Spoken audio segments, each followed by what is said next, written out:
¿Cómo están, amigos míos? Les saluda Víctor Gamboa de su canal Ágora Exorcistarum, un canal de historia bíblica, de demonología, exorcismos y de teología mística y espiritual. Vamos a abordar un tema importante, rápido, conciso, pero muy importante. ¿Les ha pasado a ustedes que alguna vez un ateo les dice y los cuestiona y les dice: ¿por qué Dios, si es un Dios de misericordia, de amor, de perdón, etcétera, etcétera, en la Biblia es tan violento, asesino? Es un Dios cruel, inmisericorde. Bien, ¿qué respuesta damos? Bueno, normalmente damos la respuesta que nos enseñó nuestro sacerdote o el pastor de la iglesia, etcétera. ¿Cuál es esa respuesta? Bueno, los misterios de Dios son insondables, o es Dios y Él puede hacer lo que quiera, o esa gente lo merecía. Son tres respuestas verdaderamente inútiles que te la da una persona que tampoco sabe la respuesta, pero que quiere salirse rápido del cuestionamiento que le estás haciendo. Como no la sabe, te da esas respuestas. Pero hoy vas a aprender una auténtica respuesta lógica, coherente y sencilla. Bien, ¿qué respondemos? Pero antes de dar la respuesta, primero vamos a ver si es verdad que Dios se muestra violento en el Antiguo Testamento. Alguien dirá, pero no, Dios nunca se muestra así. Bueno, vamos a analizar ciertos pasajes de las Escrituras. Vamos a irnos a Primera de Samuel, capítulo 15, versículo 1 hasta el 3. El profeta Samuel le dice al rey Saúl que Yahvé lo ha enviado, dice, para ungirte como rey de su pueblo, Israel. Escucha las palabras de Yahvé. Esto dice Yahvé de Sabaoth, Yahvé de los ejércitos. He decidido castigar a Amalek por lo que le hizo a Israel, cortándole el camino cuando subía de Egipto. Ahora ve y castiga a Amalek, consagrándolo al anatema con todo lo que posee. Escuchen esto. Esto le dice Yahvé, la orden que Yahvé le da a Saúl. No tengas compasión de él, es decir, del pueblo de Amalek. Mata a hombres, mujeres, niños y lactantes, bueyes, ovejas, camellos y asnos. Bien, Dios aquí manda a asesinar niños inocentes, lactantes inocentes. Entonces el ateo te dirá: este Dios es más malo que yo, pues. Yo ayer hice una pregunta en mi grupo de WhatsApp que yo dirijo y yo hice esta pregunta, así, miren. En la Biblia del Antiguo Testamento, en la Biblia hebrea, ¿cuál de estas dos personas manda a matar niños, mujeres, causa enormes diluvios donde muere gente inocente, destruye ciudades bajo el fuego donde muere gente inocente, donde hay leyes o proporcionó leyes para matar mujeres a pedradas, etcétera? Por poner solo estos ejemplos de los incontables que hay en la Biblia. ¿Cuál de estos dos personajes, Dios o el diablo? Nadie me respondió, porque la respuesta es evidente y tienen vergüenza de responder.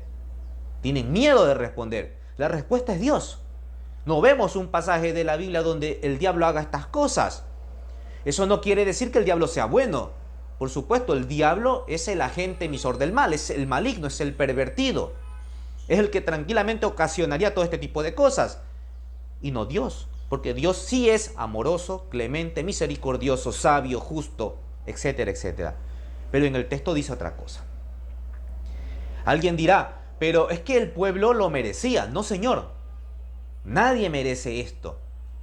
Ni siquiera tus enemigos. Por eso Jesús dijo: ama a tus enemigos. O perdona 70 veces 7. Pero este Dios no perdona a nadie, es vengativo. Es un Dios que no tiene misericordia, es impío, no tiene piedad de nadie.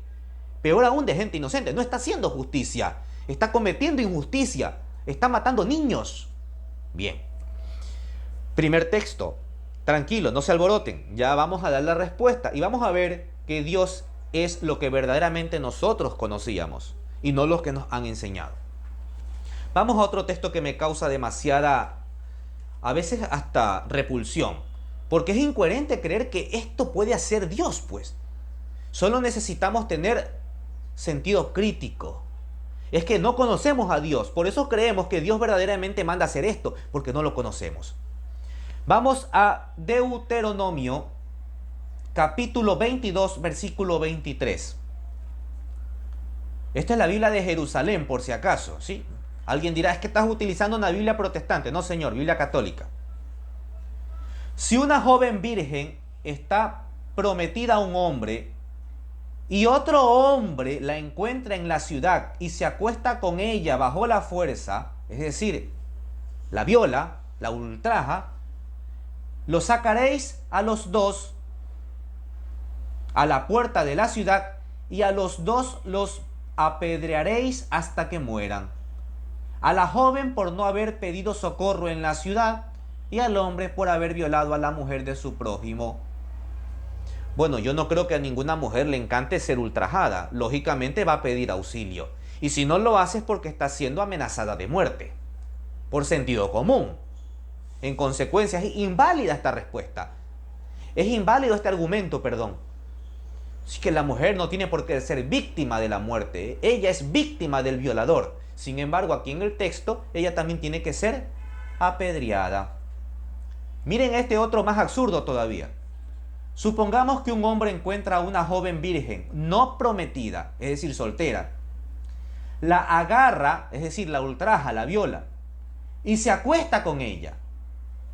Si son sorprendidos, el hombre, es decir, el violador que se acostó con ella, le dará al padre de la joven 50 monedas de plata.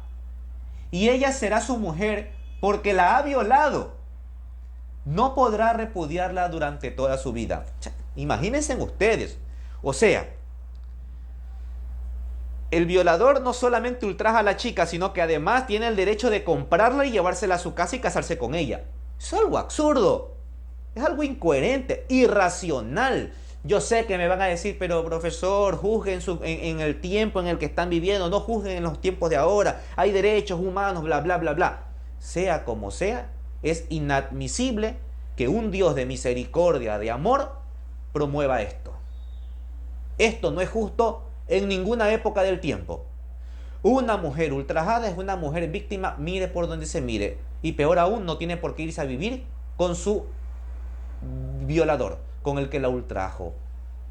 Entonces, algo pasa aquí. Solo dos ejemplos. Esto es una cápsula, no los voy a aburrir más. Otra cosa que me acuerdo, y es que cuando una persona o un pueblo quiere conquistar a otro pueblo, ¿qué es lo que hace normalmente? Matan, asesinan, expropian tierras, se adueñan de las pertenencias del pueblo al que están sometiendo. Eso ha pasado en la historia de los imperios. Y en consecuencia, en el Imperio Español pasó lo mismo. Cuando los españoles conquistaron tierras hoy llamadas americanas, ¿qué hicieron con los nativos? ¿Acaso les dijeron, miren, venimos a conquistarlos, a evangelizarnos, por favor regálenos sus tierras, a partir de ahora nosotros vamos a dominar? No, señor. ¿Por qué? Porque los nativos no se iban a dejar. Ellos son los dueños de esa tierra. Ellos tienen que proteger a sus familias y protegen sus religiones. Entonces los van a someter a la fuerza y les van a quitar sus tierras. Todo este atropello, que mire por donde se mire, es aberrante y negativo. Ellos, para poder justificar lo que han hecho, ¿qué es lo que van a argumentar? Venimos porque así Dios lo ha ordenado. Somos la religión de Dios. El pueblo de Dios lo ha pedido. Dios está de nuestro lado. Lo que sucedió con la tierra de Israel, cuando los israelitas conquistan Canaán, ¿qué dice el texto bíblico? Dios estaba del lado de los israelitas, que sometieron a los de la tierra de Canaán. Asimismo, mataron, asesinaron, expropiaron tierras. Pero Dios está de nuestro lado. Y si Dios está de nuestro lado, todo lo que hagamos, por malo que sea, está justificado. Bien, esas son las respuestas que da el hombre. Ahora bien, vamos a la Biblia. En la Biblia pasa lo mismo. ¿Quién escribe el texto bíblico? Es el hombre. Pero lo inspira Dios. Pero ese es el error, que creemos que cada punto, cada coma, cada vocal del texto bíblico está inspirado por Dios. Y no es así. Hay palabras, frases, refranes, poemas que no tienen nada que ver con la inspiración divina. Y eso no lo digo yo, lo dice el padre José Luis Sicre, un reputado historiador del Antiguo Testamento, teólogo, sacerdote católico, autor de un libro sobre introducción al Antiguo Testamento. Hay refranes coloquiales del pueblo de Israel y no tiene nada que ver la inspiración divina. Hay poemas, cánticos eróticos en los libros de Eclesiastés, por ejemplo. De Cantar de los Cantares, perdón, por ejemplo. Y no tiene nada que ver aquí la inspiración divina. Bien, Dios permite que el hombre ponga sus pensamientos, sus intereses. Es lo que ha pasado acá. Entonces, ¿quiénes determinan estas leyes absurdas? Dios. Por supuesto que no. Es el hombre. A estos sacerdotes que escribieron estos textos bíblicos, que quieren dominar y conquistar y justificar la conquista, es que ellos dicen, Dios está de nuestro lado, y pusieron en el texto bíblico. Y es que el pueblo de Israel está bajo el poder de Yahvé, y Yahvé lo protege, y Yahvé manda hacer, y Yahvé justifica esto. Y Yahvé pide esto. Yahvé pide matar a los lactantes, a los niños, a los amalecitas. No, Dios no pidió eso. Ustedes lo hicieron libre y voluntariamente. Y ustedes se portaron como asesinos que mataron a estos niños inocentes. Dios no ha pedido eso. ¿Pero qué? Para justificar ese atropello, ese acto aberrante, inmisericordia, entonces dicen, bajo la ley sagrada, Dios lo mandó, Dios lo puso, Dios lo ordenó. Y dijo Dios a Saúl hacer esto. No, Dios no le dijo eso a Saúl. Eso lo hizo el pueblo. Y eso lo justificaron los escribas. No es en vano, y con esto vamos a terminar para no aburrirlos más, en el texto de Jeremías capítulo 8:8 dice así, vamos a buscarlo rápido. Por aquí.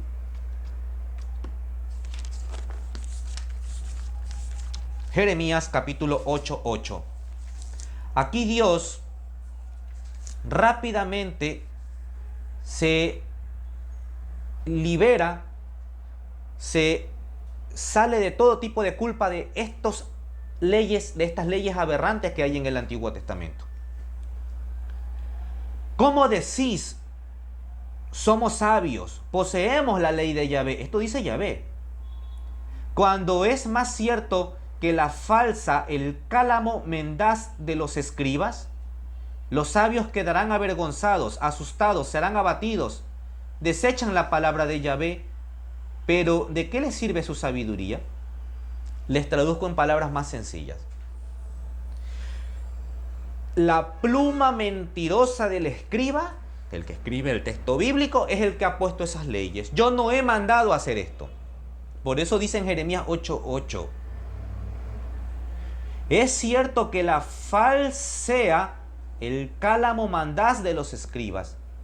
Los escribas se inventaron estas leyes falsamente dictaminadas por Dios para justificar esos actos que ellos cometieron en el pasado. Es como que si Dios le dice al profeta Jeremías, mira, dile al pueblo que yo no he mandado a hacer esos actos, yo no he mandado a asesinar niños, yo no he mandado a hacer nada de eso. Eso lo hicieron los escribas que están poniendo en mi boca leyes, órdenes y mandatos que yo no he mandado a hacer. Porque ese no soy yo. Yo soy un Dios de misericordia y de amor. El Dios que nos enseña Jesucristo es un Dios de perdón. Es un Dios que no se deleita matando niños inocentes. Ni en esa época ni en esta época. ¿Se entiende? Dios no mata.